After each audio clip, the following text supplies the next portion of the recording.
ایک اور سوال ہے، مرد اور عورت کے لیے کون سی اور کتنے گرام کی انگوٹھی پہننا جائز ہے؟ لوہا، پیتل، تانبے کی انگوٹھی پہننا درست ہے کہ نہیں؟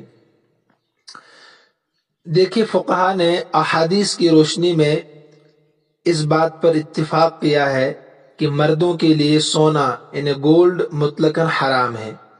مطلقاً حرام کا مطلب ہے کہ چاہے زیورات کی شکل میں ہو انگوٹھی وغیرہ یا برتنوں کی شکل میں ہو، دونوں اعتبار سے مرد کے لیے سونے کا استعمال حرام ہے، اور عورتوں کے لیے جائز ہے۔ یعنی زیورات کی شکل میں عورتوں کے لیے سونے کا استعمال، گولڈ کا استعمال جائز ہے، جس طریقے سے چاندی کا استعمال جائز ہے، لیکن برتن استعمال کرنا جیسے مردوں کے لیے حرام ہے، ایسے عورتوں کے لیے بھی استعمال کرنا برتن حرام ہے سونے اور چاندی کی۔ ابتدا اسلام میں مردوں کے لیے بھی سونا پہننا حلال تھا، اسی لیے بعض صحابہ کے بارے میں کتابوں میں ملتا ہے کہ وہ سونے کی انگوٹھی پہنا کرتے تھے، لیکن ابتدا اسلام میں، لیکن بعد میں بالکل حرام کر دیا گیا مردوں کے لیے ہر اعتبار سے، چاہے زیورات کی شکل میں ہو چاہے برتنوں کی شکل میں ہو، مطلق طور پر حرام کر دیا گیا۔ حضور صلی اللہ علیہ وسلم نے ارشاد فرمایا کہ میری امت کی عورتوں کے لیے سونا اور ریشم حلال ہے۔ مسند احمد کی روایت ہے کہ میری امت کی عورتوں کے لیے سونا اور ریشم حلال ہے، لیکن میری امت کے مردوں کے لیے یہ حرام ہے۔ امام نووی رحمۃ اللہ علیہ ایک مشہور محدث ہے، اس حدیث کی تشریح میں فرماتے ہیں کہ اس بات پر امت کا اجماع ہے کہ قیامت تک مردوں کے لیے سونے کی انگوٹھی پہننا حرام ہے، اور عورتوں کے لیے جس طریقے سے چاندی کا استعمال جائز ہے زیورات کی شکل میں، اسی طریقے سے سونے کا استعمال جائز ہے زیورات کی شکل میں، لیکن مردوں کے لیے چاندی کی انگوٹھی پہننا جائز ہے مگر شرائط کے ساتھ۔ سمجھ میں آ رہا ہے؟ مردوں کے لیے چاندی کی انگوٹھی پہننا درست تو ہے مگر چند شرائط کے ساتھ۔ پہلی شرط، اس انگوٹھی کا وزن، چاندی کی انگوٹھی کا وزن کتنا ہو۔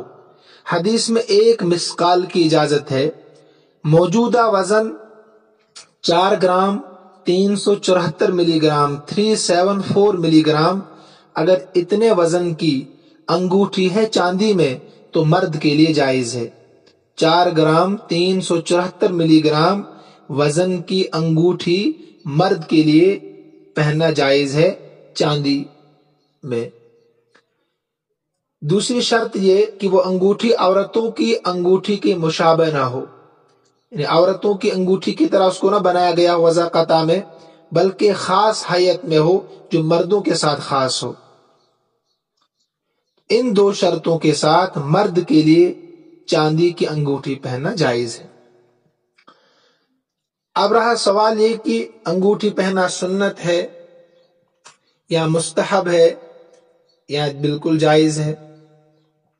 تو نبی اکرم صلی اللہ علیہ وسلم نے روم کے بادشاہ کو جب خط لکھنے کا ارادہ فرمایا تو حضور صلی اللہ علیہ وسلم سے عرض کیا گیا کہ اگر آپ کے لکھے ہوئے خط پر مہر درج نہیں ہوگی تو وہ آپ کا خط ہی نہیں پڑھیں گے۔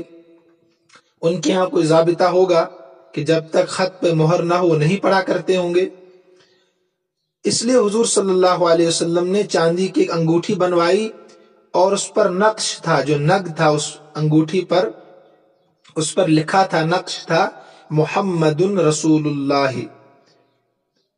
تو بخاری میں کتاب اللباس میں روایت موجود ہے۔ تو پتہ چلا کہ حضور صلی اللہ علیہ وسلم نے اپنی مہر کے طور پر انگوٹھی کا استعمال کیا ہے۔ اب فقہا کا اختلاف ہے کہ سنت ہے یا صرف جائز ہے، لیکن فقہا اس حدیث کی روشنی میں فرماتے ہیں کہ جن حضرات کو اس کی ضرورت محسوس ہوتی ہو، مثلا قاضی ہے وقت کا یا مفتی ہے جن کو مہر درج کرنے کی ضرورت پڑتی ہے، مہر لگانے کی ضرورت پڑتی ہے، تو ان کے لیے اس کو سنت قرار دیا ہے، لیکن اکثر علماء نے فرمایا کہ عام انسان کے لیے بھی جائز ہے۔ لیکن بنا ضرورت کے نہ پہننا ہی مردوں کے لیے افضل ہے، نہ پہننا افضل ہے۔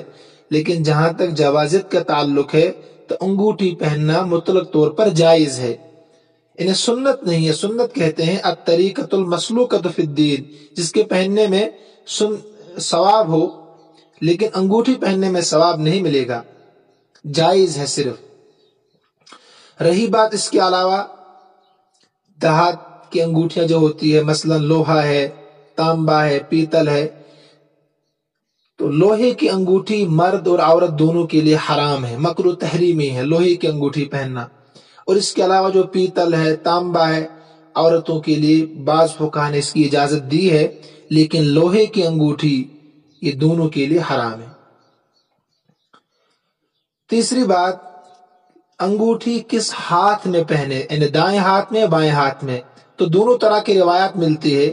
ابو داؤد کی ایک روایت ہے، یہ کتاب ابو داؤد ایک، اس کی روایت ہے کہ حضور صلی اللہ علیہ وسلم دائیں ہاتھ میں انگوٹھی پہنتے تھے، دائیں ہاتھ میں۔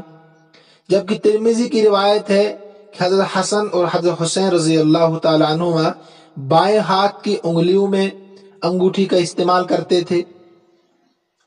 اور مسلم شریف کی ایک روایت ہے کہ حضور صلی اللہ علیہ وسلم بائیں ہاتھ کی چھوٹی انگلی یعنی خنصر میں انگوٹھی پہنتے تھے۔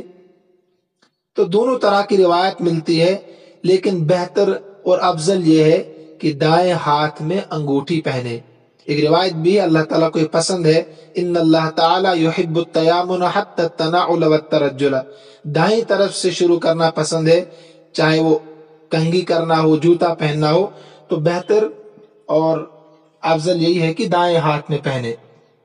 لیکن اگر کوئی بائیں ہاتھ میں پہنے تو اس پر بھی نکیر نہیں کی جا سکتی ہے، لان تان نہیں کی جا سکتی ہے۔